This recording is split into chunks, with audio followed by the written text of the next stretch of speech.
আসসালামু আলাইকুম চেয়ারম্যান সাহেব। ওয়ালাইকুম আসসালাম। কি অবস্থা রিপন মিয়া? এই তো আইছিলাম ভাই, একটা সার্টিফিকেট লাগে, ওই যে ভোট অফিসে গেছিলাম, আপনারা পাইনি দিয়ে বাড়ি পথে আইছি। তা কি সার্টিফিকেট কি করবা? ওই একটা কাজে লাগাবো, ওই ভাই ছোট ভাই বিদেশ যাবি তো, একটু ওই আপনার এটা। আচ্ছা শোনো, আমি যে টিএনও ওই বোর্ড অফিসে বলে দেবেন, তুমি আমার কথা বললো। আর ওই যে ওই জায়গা যে আছে পরে বলো ওই 4,500 টাকা দিও, বুঝছো? তোমার শর্টকাট দিয়ে দেবে না সার্টিফিকেটটা, বুঝছো? আচ্ছা চেয়ারম্যান সাহেব, ঠিক আছে, আসি। ঠিক আছে। আরে ভোট দিলাম।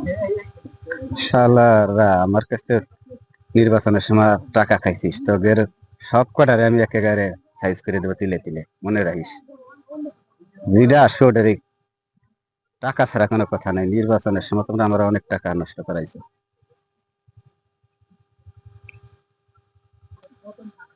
আসলে নির্বাচনের সময় চেয়ারম্যানের টাকা ঠিক হয় নাই। এখন একটা সার্টিফিকেটের জন্য আমার 4-5 হাজার টাকা লাগতেছে। আল্লাহ জানে সামনে আরো কত কি লাগে। আসসালামু আলাইকুম চেয়ারম্যান সাহেব। ওয়ালাইকুম আসসালাম। কি অবস্থা আশরাফুল? আলহামদুলিল্লাহ, খুবই ভালো আছি চেয়ারম্যান সাহেব। এটা দরকারের জন্য আপনার কাছে আসছিলাম। ঠিক আছে, এদিকে আগে আসো, অত ভয় পাইতেছো কা বলো?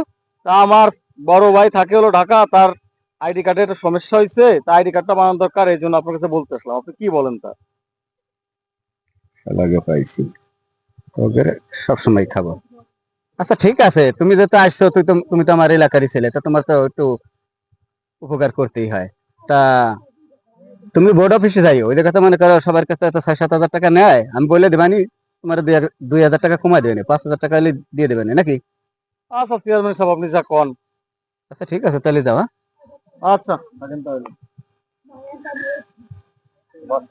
তোরা নির্বাচনের সময় আমার খুব জ্বালাইছে, সেই দিন এসে 5,000, ওদিন 5,000, তোদের টাকা এইভাবেই আমি উসুল করে নেব, মনে করছিস কি তোরা? ছোট ভাইয়ের একটা আইডি কার্ডের জন্য চেয়ারম্যানের কাছে গেলাম, 5,000 টাকা হারিয়ে দিল। আসলে চেয়ারম্যানের নির্বাচনের সময় এত টাকা পয়সা খাওয়া ঠিক হয় নাই। আল্লাহ জানে সামনে আরো কি করে না করে। আমার 1.5 কোটি টাকা খরচ হয়েছে তোদের পিছনে। এই সব টাকা আমি এলাকার যত জনগণ আছে সবার কাছ থেকে উঠাই নেব। আমি 3 পাখি জমি খোয়াইছি তোদের কারণে। এই টাকা উঠাবো, তারপরে তোদের সেবা করব। তার আগে আপনাদের বিনোদন দেওয়ার জন্য আমাদের এই ভিডিওটা বানানো, আপনারা কেউ সিরিয়াসলি নেবেন না। সবাইকে অসংখ্য ধন্যবাদ। আমাদের ভিডিও দেখবেন এবং লাইক এবং কমেন্ট করবেন।